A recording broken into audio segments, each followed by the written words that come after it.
Okay, so today we're at IBE, last day of IBE. Last day of IBE. Yeah, and basically, like, after today, it's all gone, it's been high. How do you think the atmosphere has been so far? Oh man, it has been overwhelming. This is my second time in Holland, first time at IBE. I really appreciate the event because it has a lot of options, a lot of things that you can see. Excuse me, if you want to see a talk show, you can see a talk show. You want to see a 2-on-2, you want to see a B-girl battle. There's options and a good schedule. And so you can pick and choose what you want to do, and I think that's pretty cool. That's cool. The only thing is, if you want to see two things at once, then yeah, you're a bit. That's that's the disadvantage. But I do wish that there was a little more ciphering going on. Yeah. But I'm having a great time. That's cool. So just for the camera, if you could just introduce yourself, where you're from, and basically what you do. Okay, my name is Mikey Disko. I'm from San Francisco, California. More specifically, I live in Oakland, California. USA, if you haven't figured that part out yet. And I'm from a group called Soul Sector, and I'm also representing a group called Knuckle Tribe from 1991. I'm part of the Mop Top family. I represent Zulu Nation. Yeah. I represent fun. Just fun in general. Yeah. Okay, so today, like, I guess this evening, so it's about what, 8 o'clock, 9 o'clock at night, so we've got kind of like an open forum thing going on. Say hi guys, fun style silly. So basically the format is that they're all high. Yeah, we don't condone that kind of stuff. But we don't condone smoking weed around here. So basically, so the aim about like this interview is just to talk about the hip hop and really, I guess if you could just talk about the history of what you know from the hip hop, from because from a Bay Area perspective? From a Bay Area perspective, and then how it's kind of developed and grown, and how do you think like that's kind of moved out? Okay, so. I'm actually one thing I have to mention is I'm thankful to IBE for even inviting me and having the panel on Bay Area history and hip hop, because it's true, we don't get a lot of credit for the contributions we've made in hip hop as a whole, or hip hop in the dance scene. Yeah, I mean, since we are at IBE, I have to mention that, I have to mention B-boy crews. So groups like Style Elements, Renegades, Rock Force, they're from the San Francisco Bay Area. A lot of people don't recognize that. And having a hip hop competition here, and I noticed that Super Dave comes out to Europe a lot, and he judges a lot of things here. And people think he's from LA, but he's actually from the San Francisco Bay Area, in a city called Richmond. So so a lot of people who have made an impact to the culture of dance come from the Bay. And even historically, I mean, personally, I can talk about the golden age era of hip hop, which is in the early 90s. But even before that, in the 80s we had a strong hip hop scene, and in the late 60s and the 70s they had strutting and Oakland Boogaloo. San Francisco, Fillmore strutting, and Oakland Boogaloo, which are styles that precede popping, which don't get enough shine, or people haven't dug up the history on that yet, and it's nobody's fault. But that's, oh really? Is that just, do you think that people haven't communicated it properly, or people have just decided not to kind of? What it is, I think, as far as the shredding part, shredding in Oakland Boogaloo, is the reason why is because all those people, they don't really dance anymore, and they stopped dancing before this whole dance explosion, and there are those who are starting to come out and kind of but then now the argument is, oh, who has footage, is the proof, and I'm not going to get into it. Nobody had camcorders back then. I'm not going to get into that actually, because I mean, the era I can speak about is the early 90s in the San Francisco Bay Area. I mentioned this in the panel that the Source magazine did an article on the Bay Area in the early 90s, and it was called the Bay Area, Bay Area Hip Hop Old School Revival or something like that. I forgot the title of it, but it basically kind of sums up what the scene was like a little bit, because the article covered DJing, MCing, and graffiti and b-boy. And while on the East Coast, there was few b-boy crews or hip-hop crews, in New York in the like later 80s and into the early 90s, we had I did a count with my brother Profo One and Rob Nasty, if you guys know who they are. Started dancing with them back in '91, so 21 years together. Yeah, I'm still young. And we did a count of all the groups that we knew just within the surrounding cities, San Francisco and the surrounding cities, and off the top of our head we came up with 80 crews between '91 and '94. And if you think about 80, that's like 7 people per crew, 7 to 10 people per crew. Okay. That think about how many people there are. These are people that are in crews and not people that are that are rolling solo and stuff. And that's hip hop and b-boy. In the early 90s in the Bay, we didn't really have a distinction between the two, hip hop dance and b-boying, because what we were doing was we were doing hip hop dance on top, because a lot of the dances were left over from doing social dances, and then they started adding breaking to it. And then, as I mentioned earlier, when it came to events, it wasn't like a b-boy jam or was a contest.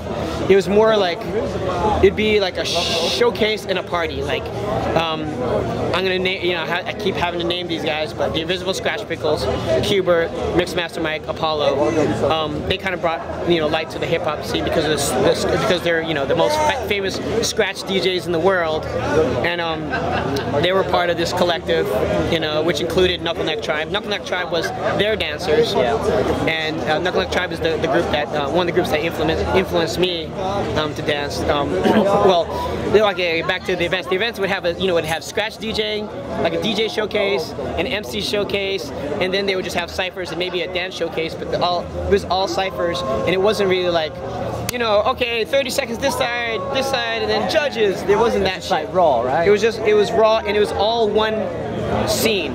You know what I mean? Like if anyone follows, I feel like I'm repeating myself, but if anyone follows like hip hop music, and they think about Hieroglyphics, Souls of Mischief, Del the Funky Homo Sapien, groups like that. The first time I saw those guys was at a dance event, actually. You know what I mean? So it was like it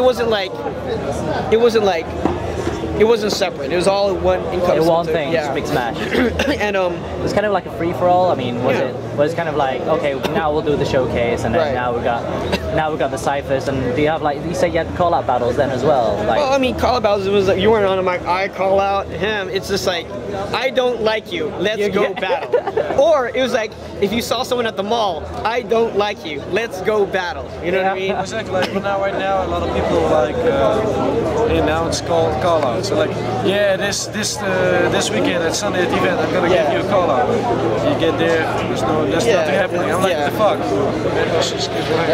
But I'm like, those things. Are like 5-year-olds watching this thing? You can cuss? Yeah. In my opinion, those. In your fucking opinion. In my fucking opinion, they should come like, wow, like in the moment, like you don't plan like, okay, then I'm gonna go there and I'm gonna announce it, so I have people standing behind me. No, it just happens in the moment in the cypher. Like if you win in a battle, I will not say that you're better than that person. It's just that moment where you're more into your character, or more into in that moment. But that moment can switch like between 5 minutes. Yeah, people will think like, oh yeah, call it this, call it that. People should cypher more, talk less. And now you're even talking too much. It's all good. It's all good. So, speaking from the Bay Area, so how, what's the scene like over there now? I mean, now? Yeah. I mean, is it predominantly like? Of course, I mean, generations have changed. Generations change. From the early '90s, like as I said, it was all like kind of one thing, and then the creation of like having set battles and contests kind of separated things a little bit. Like now hip hop dancers either stopped dancing, got into some thug shit, or wouldn't really go to the b-boy jams. You know what I mean? 'Cause, that's for breakers. Yeah. You know what I mean? So then things started getting a little separated. DJs started having their own events, having DJ contests, and MCs, they went their own. So basically more segregation, less social. So I mean, it changed year to year. Like in the later '90s, that's when more organized contests came out. But then that's also when you know, a lot more b-boys from the Bay started traveling more. And you know what? I'll give this. This is a very Bay Area characteristic, I think. We're not New York, but we have like a New York kind of feel to the city. We are an actual city, like an East Coast kind of city on the West Coast. We have a different culture than LA. LA is, you know, more of a Hollywood thing, but back then, the spirit of the Bay is like we come from a place where music like Too Short, you know, and like again, you know, hieroglyphics and living legends come from. So from the MCs that have more of a pimpish or gangster persuasion to the backpack, I hate to say backpack, to the true school hip hop type of rap groups. The one thing that they share is a sense of independent hustle. It's like nobody really wants to go. You know, a lot of people were anti going Hollywood, and we want to keep it Bay Area and independent. Whereas like a lot of those people started having instead of like trying to be signed to a record label, they sold their tapes from out of their trunk, right? Or they carried tapes. They would go somewhere on their own money and sell tapes and do shows, and that's how they came up. I think that affected the b-boys, or I gotta say the dancing as a whole too. I'm not gonna just say b-boys, where it's like when Style Elements or Rock Force wanted to come to Europe, they brought themselves out. You know, they saved that money and they came here. Yeah. And then that's, you know, and then they made an impact. Whereas like now, you know, people are just waiting to get flown out. Like invited and invited, and it's just like, and it's so, you know, typical for everyone to get, like, people to get invited that people don't, you know, like, don't have that kind of independent spirit anymore. Or like kind of feel to work for it. Yeah. The hunger kind of like dilutes it. So I mean, no, I'm not knocking it, but I mean, I do notice that's a difference. Yeah. What we're missing too is a less ciphering in general. You know what I mean? Like, why do you think that is? There was a time where you could jump in a cipher, and I can do hip hop in a b-boy cipher, and it was just like it was all good. Where it's just like, you know. But now if you were to jump into a b-boy cipher, the b-boys would, you know, like, oh, this is a b-boy cipher, you know, like you can't. That's just like, oh, excuse the fuck out of me, you know what I mean? but I mean, that's neither here or there. No, you know, no. it's just a thing I noticed. Cultures. It's just It's a fucking anti-hip cipher, no matter what. Just do not do anything. I'm dancing, you're dancing, why not? So there's like, so the style of hip hop, is that different to what you knew it to be to what it is now? You mentioned like earlier in our conversation, it's kind of a mixed match of different styles as well. That's what I pretty much do because, well. And is there different kinds of like hip hop styles too? I mean, you hear all these kind of like LA style and Bronx style, but first off, I mean, do these exist, for example? Okay, first off, that whole LA style bullshit. I'm sorry to call it bullshit. Because, it's an opinion. It's fine. It's an opinion. Okay, that LA style bullshit. Yeah. That is, you know, choreography, studio style. I wouldn't call it an LA style. To me, LA hip hop style is Soul Brothers. Groups like Soul Brothers, Scheme Team.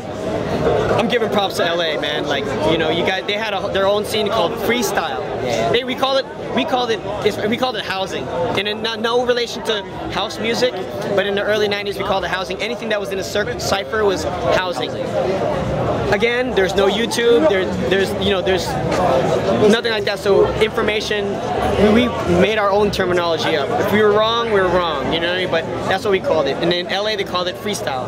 And then so to me, the freestyle dancers from LA, I'm gonna say it again: SWAT Team, Scheme Team, Soul Brothers. Oh Jesus, I'm missing a whole mess of them. But everyone that used to go to Unity Jams back in LA. Hey, shout out to LA, man.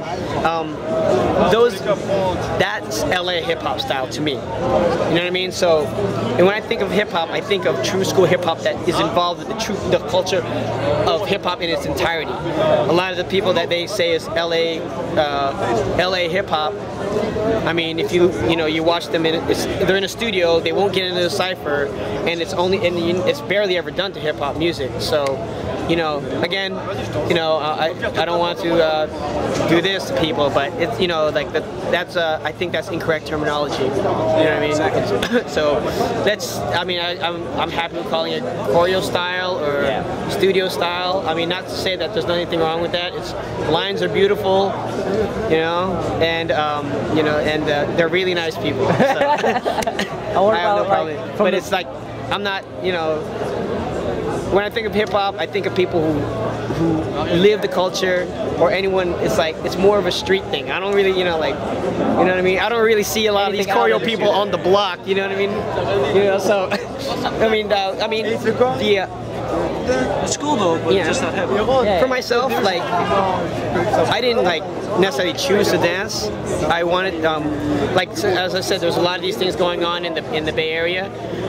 Like, you know, with DJing and, you know, shit, I can't rap, I can't DJ, I can't do graffiti. I mean, like, fuck, which, you know, dance is just the one that, you know, that I can express or be and participate in this culture. So that's, you know, why you know, I guess that's my motivation in this culture. It's not necessarily, it didn't start off me wanting to dance, but now that I've, you know, now it was just, I wanted to have the expression in this culture, and that's what it ended up being. And now, you know, as I've matured, kind of, that's, you know, like I've matured and understand different types of music more, and that's what helped my development in dancing. You know? So, from the Bay then? I don't even know if I answered your question right. Well, you kind of did. It's like, I think we've established that LA style is. I'm the only one sober here, by the way. Everyone's like sat around like kids drinking story time. So is there like a predominant style from where you are, or is it? Oh yeah. Okay. So when we had our own kind of moves back in the days, but now like and stuff like that. And I think the Bay Area, to me, a Bay Area style was a little more I don't know. It felt more urban than most styles, just because I think we related to New York culture, because if you see the landscape of our city in New York, it's so similar that you get a similar kind of feeling to it. So like the Bay was more about being a true school kind of, you know, city. With we have like, think about the Bay Area, it's so, the culture, it's so liberal because it's known for like being very political, Black Panthers, things of that sort. It's a politically driven area, and at the same time it's also, you know, and it's a very liberal, whereas like, you know, gay rights and things like that is a big deal. And it's a place where, you know, the big hippie movement. So it's like, we had all types of people, it was a hodgepodge of different cultures. So and then at the same time, we have Oakland, which is more of a gangster persuasion, so, and a funk persuasion. So it's like a hodgepodge of all these different types of people, and that's what kind of like, you know, and a lot of different types of artists. And I think that's what kind of made the dancing kind of progress in a way, because it was just the mentality was to create something. Yeah, was to create, and you know, and not necessarily follow too many rules. You know what I mean? Yeah. You know, and I think that's one thing that kind of affected the dance culture, is the culture of the people. Okay. You know. Did I answer that question right? Yeah. Like as a locker, you're a hip hop dancer. Yeah. But how did you saw the experience the locking development from the Bay Area? Oh, are there some people that like raised the community back then in the Bay Area? How okay. Locking from a hip hop perspective, I mean. Oh, we had locking in the Bay only like in the 80s, and then like I'm not gonna mention too many names because I don't want to mess up anyone. But like as of late, there's a lot of lockers in the Bay now, which is dope. Locking is an LA thing. I'm not gonna, you know, but now there's a big locking scene in the Bay, and I'm gonna give credit to a group called the Groove Mechanics. Because they're my homies, yeah. And they brought a lot of like the OG lockers up to the Bay, and they have like practices, and so they built a strong scene of lockers. You know what I mean? So yeah, I'll give credit to the Groove Mechanics for doing that for the Bay Area. I mean, I can, you know, like, again, I'm only really representing the Bay Area. I'm not going to speak on LA too much, but you know, actually to backtrack into the other question about styles from the Bay of hip hop. Right now, there's a style of hip hop from the Bay called turfing. Yeah. And I consider it a hip hop dance because it's done to hip hop music. You know, it's done to like, you know, Bay Area slaps such as E40 and a lot of local rappers and that sound, that Bay Area sound. And it, turf stands for taking up room on the floor. Wait, taking up room? Yeah, turf. So, but it's its own little. They have their own little subculture, and I really like it. It's based on storytelling, mixing of glides, and it's a very like kind of like a easygoing bounce that they have there, which is a certain kind of. I don't want to say swag because I feel like I'm too old to say the word swag, you know. But they have their. It's a different kind of feel, but I consider it hip hop nonetheless. Like when people say there's no hip hop dances in America, that's fucking bullshit. Because in Memphis they have jickin', you know, and they have flexin' and bone breaking from New York. They have get light, you know. They've got crumping. All these, even though those styles have their own names, it's all done to hip hop music. So, you know, if the people, you know, we're in the USA, we have new hip hop styles coming out all the time.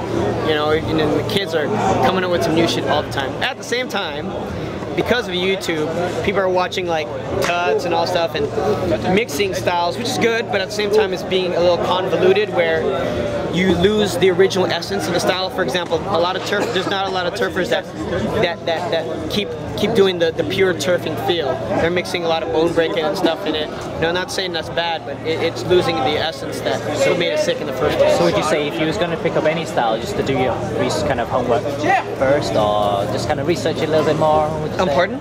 Just kind of research a little bit more if you was just to try to learn a little new style, for example. Yeah, I mean, in any style, any style that you want to do, whether it be hip hop, locking, popping, you know, pop locking, house, whatever, you know, it's good to like do your research. You know what I mean? But whatever style you want to do, you know, learn this, you know, the foundation of what it is, but then also look to other things to, you know, not to necessarily bite, but maybe spark to inspire, but then find your own way, find your own voice.